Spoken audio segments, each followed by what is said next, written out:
قال منصور بن عمار: كان لي صديق مسرف على نفسه ثم تاب، وكنت أراه كثير العبادة والتهجد، ففقدته أياما، فقيل لي هو مريض، فأتيت إلى داره، فخرجت إلي ابنته فقالت: من تريد؟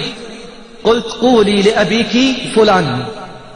فاستأذنت لي، ثم دخلت فوجدته في وسط الدار وهو مضطجع على فراشه، وقد اسود وجهه وأذرفت عيناه وغلظت شفتاه، فقلت له وأنا خائف منه: يا أخي، أكثر من قول لا إله إلا الله، أكثر من قول لا إله إلا الله.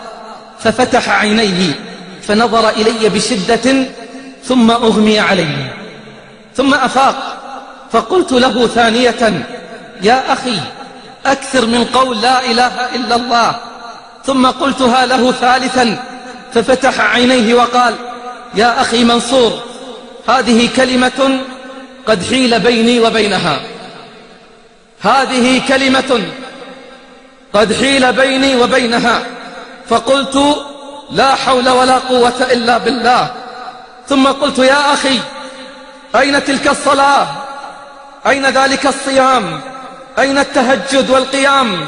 فقال: كان كل ذلك لغير الله، كان كل ذلك لغير الله، وكانت توبتي كاذبة، إنما كنت أفعل ذلك ليقال عني وأذكر به، وكنت أفعل ذلك رياء للناس، فأبى الله إلا أن يفضحه. قال: فكنت إذا خلوت إلى نفسي أغلقت الأبواب وأسدلت الستور وشربت الخمور وبارزت ربي بالمعاصي، ودمت على تلك مدة من الزمان، فأصابني مرض وأشرفت على الهلاك، فقلت لابنتي هذه: ناوليني المصحف، ناوليني المصحف وأخرجوني إلى وسط الدار في الفناء. قال: فأخذوني إلى وسط الدار في الفناء ومعي المصحف، فنظرت فيه وقرأت فيه، فقلت: اللهم بحق كلامك هذا في هذا القرآن العظيم، إلا ما شفيتني، وأنا أعاهدك ألا أعود إلى الذنب مرة ثانية. اشفني يا رب، ولن أعود إلى الذنب مرة ثانية. ففرج الله عني، فلما شفيت عدت إلى ما كنت عليه من المعاصي والذنوب، وأنساني الشيطان العهد الذي بيني وبين ربي، فبقيت على ذلك مدة من الزمن، شهوات ولذات ومعاصي، أحارب رب الأرض والسماوات. فمرضت مرة ثانية، مرضت مرضا شديدا أشرفت فيه على الموت، فأمرت أهلي، قلت: أخرجوني إلى فناء الدار وجيئوني بالمصحف، أفعل كعادتي كما فعلت في المرة الأولى.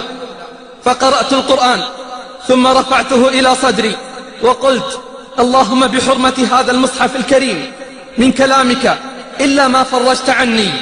قال: فاستجاب الله لي وفرج عني، وعاهدت الله ألا أرجع إلى الذنب والعصيان مرة ثانية.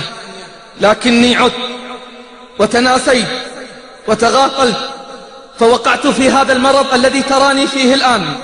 فأمرت أهلي فأخرجوني إلى وسط الدار كعادتي وكما تراني، ثم قلت لهم: ائتوني بالمصحف، ائتوني بالمصحف لأقرأ فيه. فلما فتحت المصحف في هذه المرة لم أرى حرفا واحدا من كلامه. لما فتحت المصحف في هذه المرة لم أرى حرفا واحدا من كلامه، فعلمت أن جبار السماوات والأراضين قد غضب علي. علمت أن جبار السماوات والأراضين قد غضب علي. كم عاهدته، وكم تبت وكذبت في توبتي، وكم أمهلني وأعطاني من الفرص الواحدة تلو الأخرى.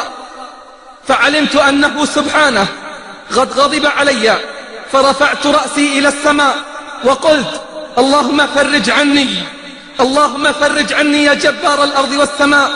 فسمعت كأن هاتفا يقول: تتوب عن الذنوب إذا مرضت، وترجع للذنوب إذا برئت. فكم من كربة نجاك منها وكم كشف البلاء إذا بليت. أما تخشى بأن تأتي المنايا وأنت على الخطايا قد دهمت؟ أما تخشى أن تأتيك المنايا وأنت على الخطايا قد دهمت؟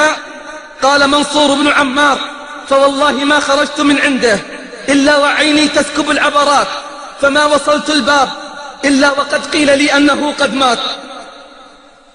حيل بينهم وبين ما يشتهون.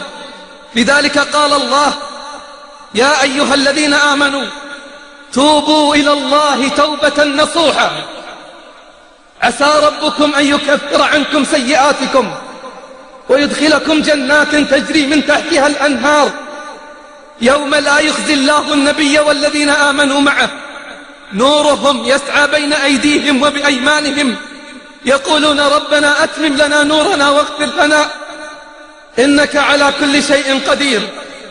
من واجب الناس أن يتوبوا، ولكن ترك الذنوب أوجب. والدهر في صرفه عجيب، ولكن غفلة الناس عنه أعجب. وكل ما ترتجي قريب، ولكن الموت دون ذلك أقرب. اتقوا الله عباد الله، اتقوا الله عباد الله، وكونوا مع الصادقين. إن الصدق هو طريق الجنة، وإن الكذب هو طريق النار. قال صلى الله عليه وسلم: إن الصدق يهدي إلى البر، وإن البر يهدي إلى الجنة. ولا زال الرجل يصدق ويتحرى الصدق حتى يكتب عند الله صدق.